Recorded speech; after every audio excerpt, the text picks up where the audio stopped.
दोस्तों नमस्कार, आदाब, सत श्री अकाल। उर्मिलेश संवाद के इस खास एपिसोड में आपका स्वागत है। इस एपिसोड में दोस्तों हम महाराष्ट्र की राजनीति पर आज चर्चा करने जा रहे हैं। लोकसभा चुनाव के नतीजों में महाराष्ट्र का जो दृश्य था वो अनोखा था। बहुत सारे महाराष्ट्र के विपक्षी नेता भी इतनी शानदार कामयाबी की उम्मीद शायद नहीं कर रहे थे। वो मानकर चल रहे थे कि हम अच्छा करेंगे लेकिन इतना अच्छा नहीं करेंगे। असेंबली का चुनाव होना है महाराष्ट्र में, और महाराष्ट्र के असेंबली चुनाव से पहले अब भारतीय जनता पार्टी की परेशानी यह है कि वो 48 सीटों वाले लोकसभा में 48 सीटें महाराष्ट्र की हैं। वहां तो वो मात खा गई, लेकिन अब विधानसभा में भी अगर वो मात खाएगी तो देश के राजनीति में उसका सिक्का और कमजोर पड़ जाएगा। तो कोई ना कोई तिकड़म, कोई ना कोई बड़ा खेल ऐसा माना जाता है कि बीजेपी करना चाहती है या कर रही है। तो हम आज इसी पूरी राजनीति पर चर्चा करेंगे कि बीजेपी की तरफ से क्या हो रहा है, कांग्रेस उद्धव ठाकरे और शरद पवार की तरफ से क्या हो रहा है, और इन दोनों की टक्कर में महाराष्ट्र की असेंबली का जो चुनाव है उसकी राजनीति की तस्वीर क्या उभर रही है। हमारे साथ बातचीत के लिए मौजूद हैं दो ऐसे वरिष्ठ पत्रकार जो महाराष्ट्र के चप्पे चप्पे से परिचित हैं, देश की राजनीति को अच्छी तरह समझते हैं और यह भी समझते हैं कि देश की राजनीति को महाराष्ट्र की राजनीति कितना गहरे स्तर पर प्रभावित कर सकती है। हमारे साथ हैं राजू पारुलेकर और इसके साथ हैं हमारे साथ प्रथमेश पाटिल। आप दोनों का स्वागत है। सबसे पहले राजू साहब, आपसे मैं जानना चाहता हूं कि प्रदेश में यकीनन माना जाएगा कि महाविकास अघाड़ी का जो परफॉर्मेंस है लोकसभा में वो अपेक्षाकृत बेहतर है। बहुत सारे लोगों को अंदाज नहीं था कि इतना शानदार होगा, हालांकि मुझे था, आप लोगों में से भी बहुत सारे लोगों को था, ऐसा मुझे लगता है। तो अभी जो परिदृश्य राजनीति का है असेंबली इलेक्शन के मद्देनजर, आपको क्या लगता है कि बीजेपी जिस तरह बार बार कोशिश कर रही है और एक सिग्नल भी दे रही है कि किसी तरह से महाविकास अघाड़ी में से किसी एक को बाहर किया जाए, तो क्या ये राजनीति उसकी कामयाब होगी और क्या ऐसा वाकई ऐसा प्रयास हो रहा है या केवल ये गपशप में या न्यूज मीडिया में यहाँ के दिल्ली के इस तरह के शिगुफे छोड़े जा रहे हैं? धन्यवाद सर। मैं आपको पहले बताना चाहूँगा कि जो भी महाराष्ट्र में हुआ, उसका हमें पूरा अंदाज़ा था। मैंने कई बार कहा था, अब लोग बहुत कह रहे हैं कि क्यों हुआ ऐसा क्यों? लेकिन उसकी वजह मैंने पहले बताई थी कि लोगों में जो असंतोष था, ओवरऑल मैंने पैन इंडिया देखा, सारी देश में था जो असंतोष था ये भाजपा और मोदी शाह के प्रति। लेकिन महाराष्ट्र में खास अलग प्रकार का एक एडिशनल असंतोष था।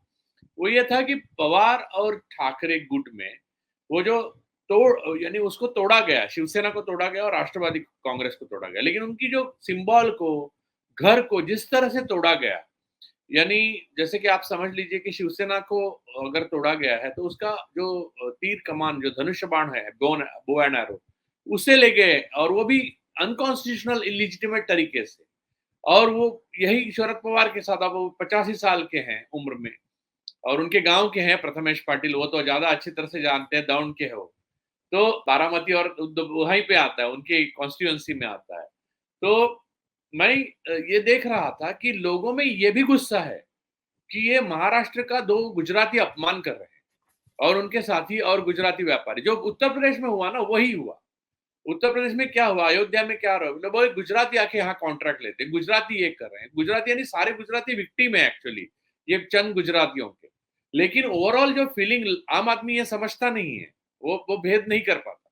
वो समझता है कि ये गुजराती ऐसा कर, तो वो जब ये भावना तो थी पहले मुंबई के प्रति, असुरक्षा, अस्मिता की भावना। फिर उन्होंने जिस तरह से सिंबल को ले लिया, फिर इन्होंने यहाँ की जो कंपनी थी, मल्टीनेशनल कंपनीज थी, और मुंबई की जो शान थी, वो सारी गुजरात लेके जाने की कोशिश की। हालांकि वो सफल नहीं रहे। सूरत हीरा व्यापार पूरा सूरत में लेके गए, लेकिन दूसरे दिन वापस आ गया, क्योंकि वो सिर्फ इमारतें खड़ी कर सके, वो वातावरण नहीं कर सके जो मुंबई में। ये बातें लेकिन लोगों के मन में बहुत उबाल खा रही थी, और इसके परिणाम स्वरूप हम लोग बार बार कह रहे थे कि ये बीजेपी गलत कर रही है, और मुझे लगता है कि यहाँ के स्थानीय नेता है, खास करके देवेंद्र फडणवीस, उनको ये बात थोड़ी सी मालूम थी कि ये सब गड़बड़ हो रहा है, और उनको उप मुख्यमंत्री बना दिया गया और एकनाथ शिंदे को मुख्यमंत्री बना दिया। यानी ये सारा जो इक्वेशन करने की कोशिश, अमित शाह को कई लोगों ने कई सालों से, 10 साल से चाणक्य चाणक्य चाणक्य ऐसा कहा ना कि उनको सचमुच लगने लगा कि वो चाणक्य है। तो व्हाट आई से गोज, ऐसा उन्हें लगने लगा। लेकिन ऐसा था नहीं, एक्चुअली वो चाणक्य थे ही नहीं। सर, आप मुझे ईडी और सीबीआई, एनआईए और इसका कमान हाथ में दे दो, मैं अमित शाह से बेहतर परफॉर्म करके दिखाऊंगा, किसी को कुछ भी नहीं नोटिस भेजे बिना। बस मेरे पास है उतना काफी, वो चाणक्य होता है। ये चाणक्य नहीं, इसने सारा बल इस्तेमाल कर ही दिया। यानी दिवाली के पटाखे पहले दिन फोड़ दिए सबके सब। तो उसमें कौन सा चाणक्य है? तो वो बात होने के बाद महाराष्ट्र में एक तो गुस्सा है इस बात का कि महाराष्ट्र ये भी सहता नहीं कि दिल्ली से वो करे, दिल्ली उनको दबाए। दूसरी बात, गुजरात से एक अलग पंगा है, वो भी उनको बुरा लगा। तीसरी बात जो भारत में थी कि बेकारी, यहाँ के लड़कों की शादियां नहीं हो रही है सर, एम्प्लॉयमेंट नहीं है, किसान को रोज किसान को भाव नहीं मिल रहा है, उनके उनके उनकी जो सोयाबीन है उसकी समस्या अलग है, कपास की समस्या अलग है। फिर सहकार मंत्रालय अमित शाह ने लेके उन्होंने क्या किया कि सारे यहाँ सामंत जो है, सामंतवादी जो नेता है, उनको पास किया। लेकिन सरकार की वजह से जो लोगों को रोजगार मिला था, उनको आसान से कर्जे मिल रहे थे, वो सब बंद हो गए। उनको ईडी की नोटिस गई बैंक्स को, सहकारी यानी कोऑपरेटिव बैंक वगैरह की पूरी इकोनॉमी बर्बाद कर डाली। यहाँ का जो दूध था, जैसे कर्नाटक में हुआ ना, दूध की वजह से वो दूध वहां का कर्नाटक का उन्होंने अपना अमूल लादने की कोशिश की, यहाँ का महानंदा इन्होंने ले लिया, तो लोगों में वो गुस्सा आ गया। ये सारी बातें जो है वो, और बीजेपी कभी भी महाराष्ट्र में बलवान नहीं था। बीजेपी का सारा बल ठाकरे फैमिली में था। जब तक बाला साहब ठाकरे उनके साथ थे, उद्धव ठाकरे उनके साथ थे, बीजेपी पावरफुल लगता था। वरना कुछ हिंदुत्व वगैरह, महाराष्ट्र मूलतः शाहू फुले आंबेडकर की भूमि, और ये कोई ये सावरकर और ये गोलवलकर को यहाँ पैदा हुआ है, गोलवलकर, सावरकर, हेडगेवार, वहां बैठ के पान और सुपारी का काम चलता है वहां रोज का उनका, नागपुर का 100 साल से कोई किसी ने पूछा नहीं सर। वो बाल ठाकरे थे, इनकी वजह से इनका थोड़ा सांस चलने लगी थी, तो अमित शाह ने उनका टेटो वहीं दबा दिया। तो अब इनकी जो रणनीति कहते हैं, वो चाणक्य नीति जो कहते हैं, वो पूरी तरह से जैसे कि कर्ण की रथ का जो वो पहिया जैसे फंस गया था, वैसे बीजेपी का फंस गया। अब आप सोच रहे हैं कि अगर आगे जाकर और रणनीति करेंगे, ऐसा कुछ नहीं करेंगे सर वो। अगर करेंगे तो और फंसेंगे और धसेंगे, और एक कोई फूट नहीं सकता। सर, ये बात सिर्फ राजनीति की नहीं है, मैं बताता हूँ, एक सेकंड में बताता हूँ। ये बात राजनीति की नहीं, इन्होंने सबका अपमान किया है, ह्यूमिलिएशन किया है, उनके घर तोड़े हैं, उनके घर के बच्चों पे ईडी लगाई है, सीबीआई लगाई है, और घंटों तक इनको डरा के रखा है। सुबह 3 बजे वो, और इनके लोग, इनके नेता इतने इतने उन्मादी हो गए थे कि वहां पर गुंडे नाम का कोई आरएसएस का एक आदमी है, वो ट्वीट डालता था, और वैसे ईडी जाके वो रेड कर देती। किरीट सोमैया वैसे ट्वीट डालता था, दूसरे दिन ईडी ट्वीट कर दी। अब ये सरकारी एजेंसियां माफिया तंत्र में पूरी बदल डाली, और उसका परिणाम जो भोगना पड़ा, लोगों को तो भोगना पड़ा, लेकिन यहाँ के छोटे उद्योग, मध्यम उद्योग, व्यापारी, मराठी उद्योग, और फिर ये नेता, तो इसमें से कोई अभी बीजेपी के पास जाएगा या संघ परिवार के पास जाएगा, ये तो मुमकिन ही नहीं है सर। मैं पर्सनली जानता हूं सर। जी, मैं एक और सवाल आपसे पूछ के और फिर मैं प्रथमेश की तरफ जाऊंगा। महाविकास अघाड़ी का हमने देखा ज्वाइंट प्रेस कॉन्फ्रेंस था, और मैं समझता हूं कि चुनाव के बाद ये पहली उनकी ज्वाइंट प्रेस कॉन्फ्रेंस थी। उसमें यूनाइटेड रहने की बात की गई, उसमें ये भी कहा गया कि जो लोग हैं वो सब एक साथ मिलके हम असेंबली इलेक्शन में उतरेंगे, ये सब हुआ। लेकिन इसके अलावा अगर देखा जाए तो पिछले 2-3 सप्ताह से इलेक्शंस के बाद ही कहीं न कहीं कोशिश हो रही है कि महाविकास आघाड़ी में उद्धव ठाकरे को कैसे फिर से एक बार लाया जाए एनडीए की तरफ, और वो इसके लिए बहुत सारे बातें की जा रही हैं। कई बार उसमें आरएसएस की भूमिका आ जाती है, कई बार उसमें गडकरी साहब का नाम आता है, कई बार उसमें ये कहा जाता है कि भाई फडणवीस और उद्धव ठाकरे के बीच में अब कोई विवाद नहीं होगा। यानी प्रकारांतर से कहा जाता है कि चीफ मिनिस्टर उद्धव ठाकरे ही रहेंगे, अगर वो आ जाते हैं तो अब वो गलती नहीं वो दोहराएंगे। इस बीच में एक और बात हुई कि एक दिन मैंने देखा, 2-3 दिन पहले की बात है, उद्धव ठाकरे ने भी आरएसएस का जिक्र किया और बड़े आदर के साथ किया कि आरएसएस अगर ऐसा करता है तो अच्छी बात है। कुछ इस तरह की, ऐसा लगा कि आरएसएस के प्रति वो बड़े पवित्र भाव से संबोधित कर रहे हैं आरएसएस को। तो ये चीजें भी दिखाई पड़ी। तो क्या आपको लगता है कि उद्धव ठाकरे पर ही सबसे अधिक जोर है बीजेपी का कि किसी तरह उनको विन ओवर किया जाए और लाया जाए और तब बात बनेगी, वरना बात तो खत्म हो चुकी है? इसका जवाब मैं दूं? जी। सर, ये सवाल जो है ना, बार बार सब हर तबके से उठ रहा था और मुझे मालूम था, क्योंकि कि ये ऐसा कुछ होने वाला नहीं है और आरएसएस इसमें मास्टर है प्रोपागेंडा। और वो छोटे, यानी पहले तो वो वर्ड टू माउथ वैसे स्प्रेड करते जाते हैं, फिर वो प्रोपागेंडा एक बड़ा तैयार करते हैं। हालांकि उद्धव ठाकरे ने ऑफिशियली वो दिया, बयान दिया है कि ये सारी अफवाहें हैं और इस पे आप ध्यान मत दीजिएगा। और ये सारी चीजें होने के बाद भी अफवाहें उठेली, फिर प्रियंका चतुर्वेदी ने बोला, फिर संजय राउत ने बोला, बहुत सारी हुई। तो एक दिन मैंने उद्धव ठाकरे जी को ही फोन किया और मैंने सीधा सीधा उनको पूछा कि ऐसा ऐसा हो रहा है भाई, ऐसा आपको क्या लगता है, आप बताइए मुझे, तो इस पे हमें क्या सोचना चाहिए आपके बारे में। तो उन्होंने एक लाइन बोली, सर, कि आपको इसको नजरअंदाज करना चाहिए, पहली बात। और मैं इसको मानता हूं, इसकी उसके आगे जो बोला वो भी मैं आपके साथ शेयर करूंगा, ताकि लोगों तक पहुंचे, क्योंकि ये बात कोई मेरे और उनके बीच का मसला नहीं है। ये जी। पर्सनल तो बात थी नहीं, मैं किसी को पर्सनल फोन करता ही नहीं। मेरा कोई पर्सनल काम किसी नेता के पास है ही नहीं, देश के किसी भी पार्टी के। तो उनको मैंने जो पूछा, उसके पीछे ये था कि आदित्य, अगर ये हार जाती इलेक्शन, अच्छी तरह से जीत जाते मोदी 400, 303, 302, तो दूसरे दिन से लेके आदित्य ठाकरे के पीछे पड़ जाते, बराबर है, या उद्धव ठाकरे को भी मालूम था। हालांकि 3 तारीख को जिस दिन चुनाव का रिजल्ट आया, उस दिन उद्धव जी का मुझे फोन आया था और बोले, मैंने उनको एक पूछा, मैंने वो डाला था, ट्वीट डाला था, सत्य और साहस से बड़ी कोई चीज नहीं है, और गांधी जी का फोटो डाला, तस्वीर डाली थी मैंने ट्विटर पे और मेरे इंस्टा पे। तो उन्होंने पूछा, क्यों नींद नहीं आ रही है क्या? तो बोले, मैं बोला हाँ यार, मैं बोला, मैं जेल जाने की तैयारी तो पूरी कर चुका हूँ अगर ये लोग आते हैं, लेकिन लगता तो नहीं है, लेकिन मुझे चुनाव आयोग का पूरा भरोसा है कि चुनाव आयोग कुछ भी कर सकता है। तो उन्होंने बोला, कुछ भी हो फिक्र मत करना, सो जाओ, ये लोग कुछ नहीं कर सकते, ये कायर है, ऐसा उन्होंने बोला। और ये मुझे उनसे उम्मीद नहीं थी ऐसी बात, विश्वास करिए। हाँ, अब वो 4 तारीख को जो हुआ हुआ बाद में वो सब बातें हुई, मैं कभी फोन नहीं किया। उसके बाद जो ये बातें उठी तब मैंने फोन किया था, तो उन्होंने पहली बात ये कही कि उसको नजरअंदाज करो, उसकी तरफ ध्यान मत दो, पहली बात। दूसरी बात, उन्होंने फिर उसका खुलासा किया। उन्होंने कहा कि 2 बार मैंने इतनी गहरी चोट खाई है इनसे कि इनके साथ जाने का सवाल नहीं उठता। और यहां पर, यानी इस साइड में, मैं इंडिया गठबंधन के साथ होने के बाद फिर सोनिया जी हो या बड़े नेता कोई भी हो, सम्मान और ऐसी कोई चीज नहीं जो उन्होंने मुझे दी नहीं या देने वाले नहीं है। ऐसा कुछ भी नहीं है कि जिसके लिए मैं उनके पास जाऊं और उनको बलवान करूं। हालांकि आज तक उनको बलवान करने का फल ही हमको यह मिला कि हमारा सिंबल तक इन्होंने चुरा लिया।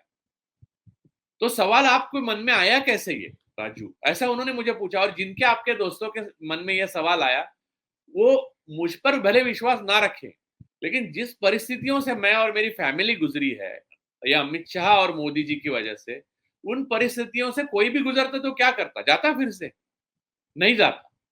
तो जी। इस बात पर इतना स्पष्ट खुलासा है। और दूसरी बात मैं आपको लास्ट बताता हूं, आप एक्सट्रीम हाइपोथेटिकल होकर अगर बात करें, तो संघ परिवार ने अगर मोदी और शाह को मार्गदर्शक मंडल में डाल दिया और नितिन गडकरी को प्रधानमंत्री बनाया और एक फ्री एंड फेयर गवर्नमेंट बनाया, तो हो सकता है कि कई लोग बाहर से उनको सपोर्ट करें। लेकिन उसमें उद्धव ठाकरे और शरद पवार होंगे या नहीं होंगे मुझे पता नहीं। मुझे उद्धव ठाकरे ने जो बोला है उसमें यह बोला है कि हम किसी भी हालत में उनको सपोर्ट नहीं करेंगे। पर्सनल दोस्ती अपनी जगह। जी।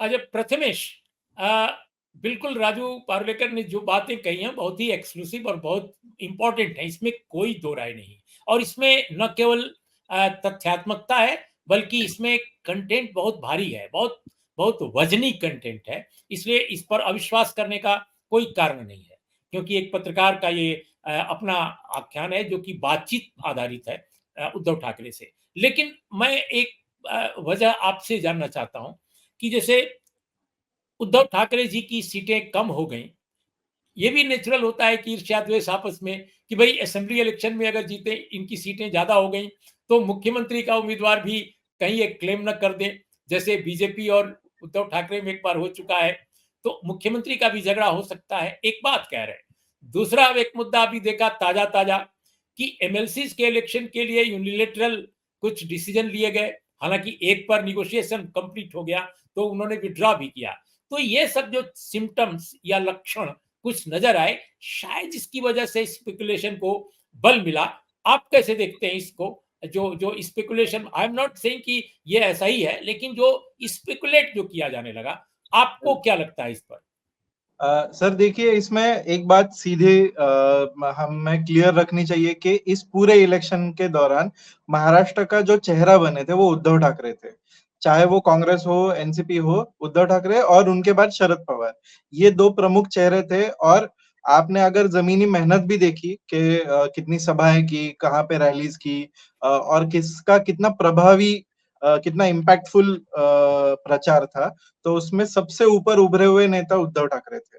और जहां तक उनके ये जो मनमुटाव है इसका सवाल है, जहां पर ये बेबनाव है इसका सवाल है, ये मुझे लगता है मिसकम्युनिकेशन और कुछ नेताओं का जो एक प्रेशर टैक्टिक होता है नेगोशिएशन के लिए, उसका वो एक सवाल है। अदरवाइज अगर आपने देखा होगा तो पूरी महाविकास आघाड़ी का जो पूरा प्रचार था, उसमें बिल्कुल भी फ्लॉलेस प्रचार हुआ। मतलब आप किसी भी ऑब्जर्वर को पूछिए महाराष्ट्र को, जिन्होंने ऑब्जर्व किया होगा पूरे इलेक्शन के दौरान, तो कोई भी विरोधी स्टेटमेंट वहां पर नहीं दिखा। कुछ जगह जैसे कि सांगली की सीट थी, वहां पर कुछ कॉन्फ्लिक्ट हुआ, लेकिन उसका परिणाम कोई भी दूसरे कॉन्स्टिट्यूएंसी में नहीं होने दिया उन्होंने। वो कांग्रेस के लिए भी क्लियर था और उद्धव ठाकरे जी के लिए भी क्लियर था।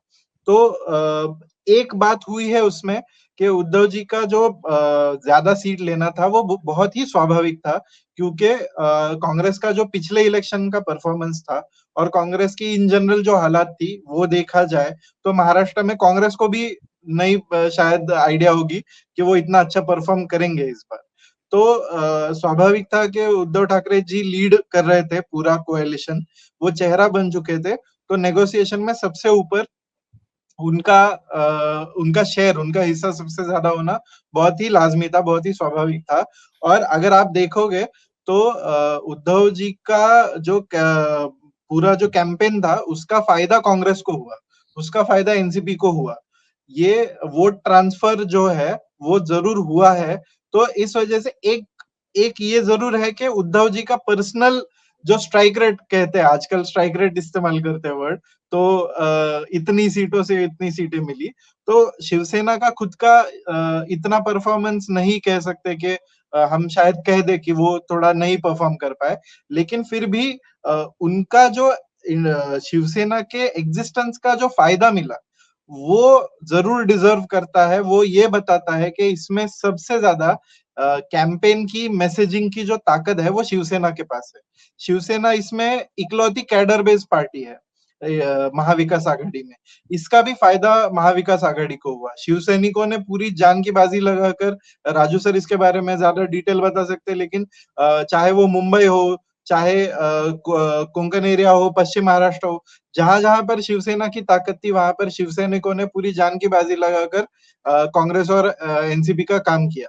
तो एक ये फेनोमेना है। और दूसरी बात ये है इसमें, शायद ये होगा कि शिवसेना एक लोकल फैक्टर ज्यादा है, शिवसेना एक लोकल फोर्स की तरह ज्यादा देखी जाती है, इसलिए नेशनल इलेक्शन में कांग्रेस और एनसीपी ज्यादा प्रेफरेबल ऑप्शन है। तो इस वजह से शायद उनका परफॉर्मेंस थोड़ा सा कम एफिशिएंट हुआ हो। लेकिन विधानसभा में हम देखेंगे कि मोस्ट प्रोबेबली उद्धव ठाकरे की शिवसेना ही सबसे इंपॉर्टेंट फैक्टर या सबसे इंपॉर्टेंट रोल प्ले करेगी। एक प्रथमेश और टिप्पणी मैं आपसे जरूर चाहूंगा कि ये एक चर्चा आई थी जब मोदी जी ने कहा था चुनाव प्रचार के दौरान, आई थिंक नंदुरबार में जो रैली थी, कि भाई ये उद्धव ठाकरे जी और शरद पवार जी ये कहाँ कांग्रेस के साथ मिलके रहना चाहते हैं, मरना खपना चाहते हैं। हमारे साथ यानी शिंदे जी के साथ उद्धव जी आ जाएं और अजित पवार के साथ पवार साहब आ जाएं, तो अब 5 साल के लिए फिर से मोदी सरकार आ गई है।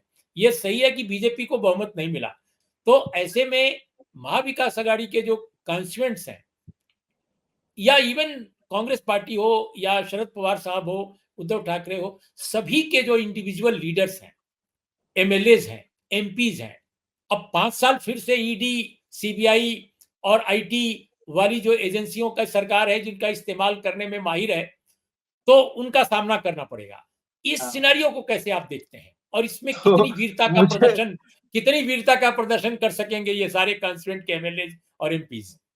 हाँ, राजू सर कुछ कहना चाहते हैं इसके बारे में? हाँ राजू साहब, आप हाँ पहले बिल्कुल। वाला सवाल का दूसरा जवाब मैं देना चाहता हूँ, फिर ये सवाल पे आता हूँ, अगर आप हाँ मुझे बिल्कुल अलाउ बिल्कुल। करें।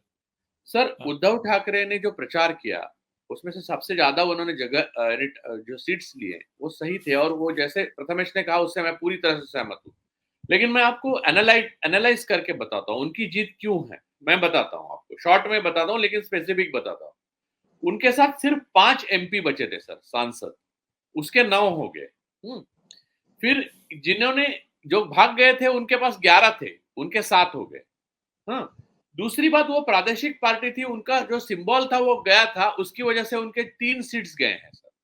हाँ, और मुंबई की सीट उनकी कंट्रोवर्शियल जो उनको मिल चुकी है, 10 हो गए। जो है ना, कोल्हापुर की सीट उनकी थी, वो कांग्रेस को उन्होंने दी, शाहू राजा वाली, और सांगली की जो नहीं थी वो उन्होंने लड़ी इसलिए कांग्रेस को मिली, वरना कांग्रेस को नहीं मिलती। और हाथकणंगले की एडिशनल सीट उनको मिलती, वहां पर उनका जो खेल था वो गलत हो गया। अब ये समझ लीजिए कि 15 सीट तो उद्धव को ऐसे भी मिल जाती अगर वो एक महाविकास आघाड़ी की भावना से नहीं लड़ते। वो एक भावना से लड़े इसलिए उनकी सीट कम होगी, लेकिन महाविकास आघाड़ी आगे बढ़ गई, एक बात। ओके। और उनका सिंबल गया था, ये बात भी समझ लीजिए, उनके पास संसाधन नहीं थे। दूसरी बात सर, अब ये ईडी वगैरह की बात आप कर रहे हैं, आज अरविंद सावंत जी का एक वीडियो आया है, जो साउथ मुंबई से जीते हुए एक शिवसेना के कैंडिडेट, उन्होंने वो आते ही बोले मनु श्रीवास्तव किधर है, वो बोल देना अरविंद आया है, अरविंद सावंत आया है। वक्त बदलता है, अब झुक के रहना सीखो, अब हम कहेंगे और आप करेंगे। सर, अब समझिए कि आप ईडी सीबीआई जहर है बीजेपी के लिए, ये सब इस्तेमाल करने जाएंगे आप तो कोई टूटेगा नहीं सर, जितना टूटना था टूट गया। वो डर का डर, गोरख पांडे जी की कविता है ना, कि डर का डर निकाल दिया है ना। वो जो दरवाजे पर कोई दस्तक होगी। सर देखिए, बात प्रॉब्लम क्या थी, लोगों को ये लगता था शुरू में कि ईडी आने का मतलब या सीबीआई आने का मतलब हमने कुछ बड़ा भ्रष्टाचार किया है और इसके लिए वो आ रहे हैं। वो नहीं है, अब ये स्वतंत्रता सेनानी वाली बात हो गई उनका आना, और वो माफिया है, ये पक्का सरकारी माफिया होने का पक्के सबूत मिल गए। अब सबसे ज्यादा भ्रष्ट इलेक्ट्रोल बॉन्ड से, पीएम केयर से लेकर राफेल से लेकर हर चीज का आपने कुछ किया नहीं, और आप इनके पीछे ईडी सीबीआई भेज रहे हो। आप भेज ही नहीं सकते सर, और लीडर ऑफ ऑपोजिशन होंगे। अब मोदी को अपनी, और आप कह रहे हैं ये सरकार चलाएंगे, सर इनको कोएलिशन की सरकार चलाने नहीं आई थी कभी। मोदी कोएलिशन की सरकार चला के अगर दिखाएं, और सिर्फ मोदी कोएलिशन की सरकार नहीं चलानी सर, इतना बड़ा भ्रष्टाचार का बोझ उन्होंने किए हुए 10 साल, जितने कंकाल है उनके अलमारी में, उसको साथ में लिए वो सरकार चलानी है, और लीडर ऑफ ऑपोजिशन वहां खड़े होंगे, वो राहुल गांधी होंगे। और ये लोग सब सिर्फ विरोध प्रतिपक्ष की भावना से नहीं होंगे, मोहन भागवत के कहने से, ये प्रतिशोध की भावना से खड़े होंगे सर, महुआ मैत्रा हो, सारे लोग। तो आप सोचिए कितना गर्म पड़ेगा आप बीजेपी को। तो बीजेपी की जीत हार से बुरी है, और इनकी हार भी जीत से बड़ी है, इसमें कोई शक नहीं है सर। अब ऐसा कुछ नहीं होने वाला जो आप कह रहे हैं, और होगा ना तो इनके लिए जहर है, समझ लीजिए, पार्टी टूटेगी बीजेपी। और मैं जो राजू सर ने कहा ना, मैं बस वो शॉर्ट में बोल रहा हूँ कि वो वैसे ही है, जो फिल्टर होना था, जो लोग डर के मारे, ईडी सीबीआई के डर के मारे पार्टी बदलेंगे, वो जो कुछ टूटना था, जाना था, भागना था, वो हो गया। लेकिन अब एक ध्यान में लीजिए, इस बार जनता जो थी इतनी एक्टिव थी महाराष्ट्र में, एटलीस्ट इस इलेक्शन में जनता ने खुद को मुद्दा बना दिया था। ये जो पर्सनली ले लिया था पूरा सारा जो ईडी सीबीआई का इस्तेमाल होना, पार्टीज फोड़ना। तो अगर कोई फूटा, अगर अभी कोई किसी ने गद्दारी की, तो अगर कोई विधायक, अगर कोई ये, तो उनके कान पकड़ने में बिल्कुल पीछे नहीं हटते महाराष्ट्र की जनता। और अगर इस बार किसी ने वैसा किया तो पकड़ पकड़ के जनता धोएगी। हम लोगों ने जो भी अभी बात की है वो इंडिया ब्लॉक के जितनी पार्टीज हैं उन्हीं पर केंद्रित बातचीत है, और बीजेपी का नाम इसलिए आया कि लीड कर रही है वो सेंटर की गवर्नमेंट को। लेकिन अभी हमने एनडीए पर कम बात की है। बिल्कुल आखिर में हम कार्यक्रम के एनडीए के जो कॉन्स्टिट्यूएंट्स हैं महाराष्ट्र में, थोड़ा उन पर बात कर लें बिल्कुल संक्षेप में। एक चर्चा इधर दिखी कि भाई प्रफुल्ल पटेल को कैबिनेट पोस्ट नहीं मिली शपथ ग्रहण के दौरान, तो एक एनसीपी में नाराजगी बताई गई और शपथ उन्होंने नहीं ली। लेकिन दूसरी तरफ ये दिखाई पड़ा कि अजित पवार की धर्मपत्नी जो लोकसभा का चुनाव हार गई, सुनेत्रा पवार जी, तो सुनेत्रा पवार को उन्होंने बकायदे राज्यसभा सीट दे दी, और राज्यसभा सीट जाहिर है बीजेपी के कारण मिली। बीजेपी ने अगर नहीं चाहती तो नहीं मिलती। तो इस पर एक तरफ, उधर दूसरी तरफ एक नाथ शिंदे जो अब तक मोदी जी की भक्ति कर रहे थे, वो अचानक तन के बोल दिए कि 400 पार के कारण बहुत गड़बड़ हुआ है।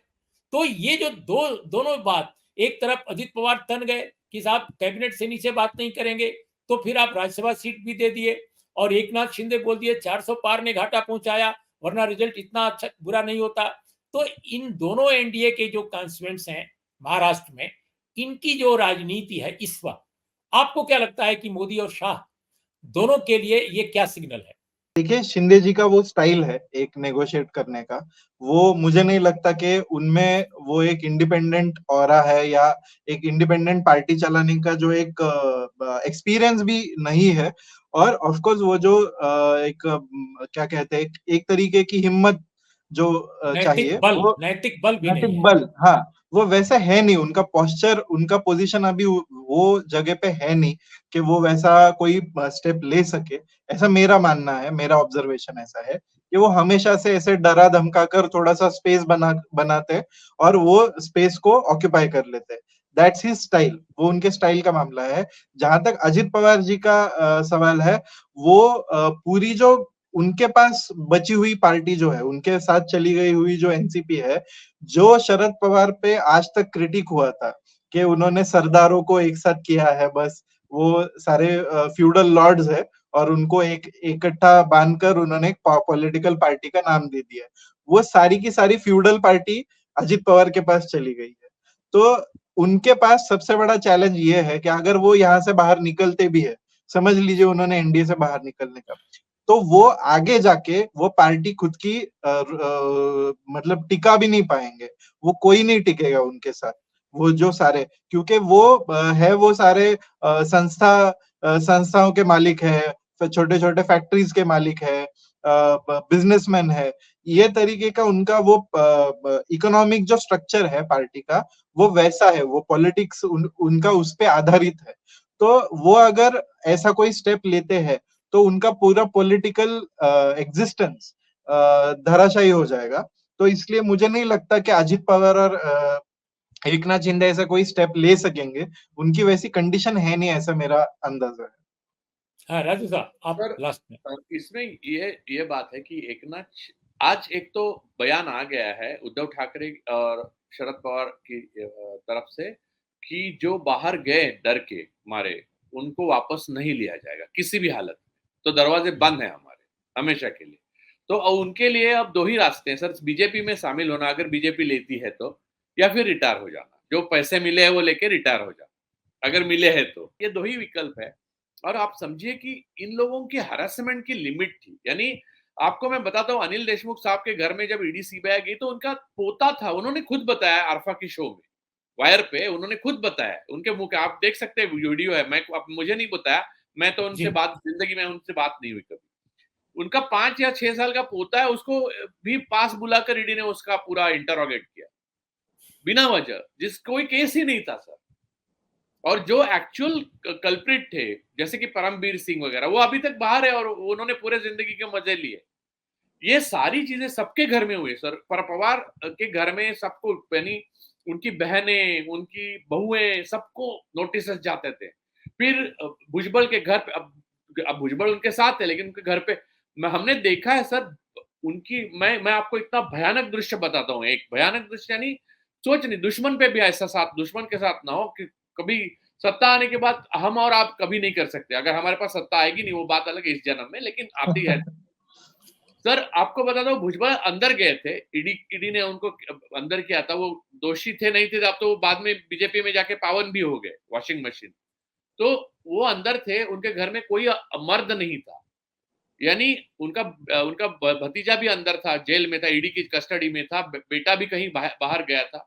सर औरतें थी और वो डरी हुई थी, क्योंकि रोज ईडी के लोग आते थे वहां। सर 50 लोग लेकर भुजबल उनके घर पे किरीट सोमैया गए थे, हथौड़ा लेकर, देखने के लिए कि क्या गलत है, क्या ये है।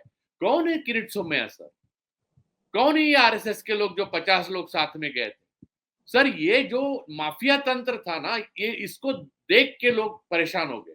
लोग ये नहीं है कि लोग ये भ्रष्ट लोगों से प्यार करते थे, लोगों को समझ में आया कि बीजेपी के लोग भ्रष्ट भी है और फैसिस्ट भी है। कम से कम पहले वाले भ्रष्ट थे तो उनके खिलाफ हम खुलकर बोल सकते थे। तो ये बात होने के बाद सबकी आंखें खुल गई सर, अब नहीं हो सकता। प्रथमेश कुछ कहना चाहते हैं आप? बस एक एडिशन करना चाहता हूँ राजू सर। हाँ, ये एक तरफ ये एक्शन का सवाल है और दूसरी तरफ जनता में जो गुस्सा था वो इस वजह से भी था कि जैसे राजू सर ने बताया कि गुजरात को जो फेवरेटिज्म मिला वो देखिए इतने माइक्रो लेवल पर वो किया गया। महाराष्ट्र का पूरा किसान गुस्सा हो गया। देखिए अजित पवार ने खुद अपने भाषण में एक्सेप्ट किया कि प्याज हमको ले डूबा, ऐसे उन्होंने कहा। क्योंकि ये जो पूरा महाराष्ट्र एक तो प्याज का सेंटर है, ट्रेड का सेंटर है। महाराष्ट्र देश भर का प्याज यहाँ से रेगुलेट होता है, महाराष्ट्र से। तो इतनी बुरी हालत थी महाराष्ट्र के किसानों की, प्याज किसानों की, उनका रेट बहुत ही कम था और उनके सौदे हो चुके थे, एक्सपोर्ट के लिए प्याज उन्होंने रेडी करके रखा था। लेकिन तभी उन्होंने गुजरात का जो प्याज का ये है, वहां पर वो वाला प्याज को एक्सपोर्ट का परमिशन दिया था मोदी गवर्नमेंट ने। और उसी समय उसी दिन महाराष्ट्र के क्वालिटी का जो प्याज था वो प्याज का एक्सपोर्ट बैन करवाया था उसी दिन जी। तो ये जो इस तरीके के जो पॉलिसीज का डिजाइन है इस तरीके से, सो सेंट्रल महाराष्ट्र में ये प्याज का इशू, विदर्भ में कांग्रेस का रिसर्जेंस और पश्चिम महाराष्ट्र में ये तरीके से पार्टीज फोड़ना और संस्थाओं का मिसयूज करना, ये 3 मुद्दों की वजह से जो गुस्सा है वो उसके चलते नहीं लगता है कि ये सब वापस वो रीगेन कर पाएंगे। तो दोस्तों आज हमारी चर्चा आपको कैसा लगा जरूर बताइएगा। हम फिर इस तरह की चर्चा आगे आपको जरूर सुनाएंगे। तब तक के लिए नमस्कार, आदाब, सत श्री अकाल। धन्यवाद।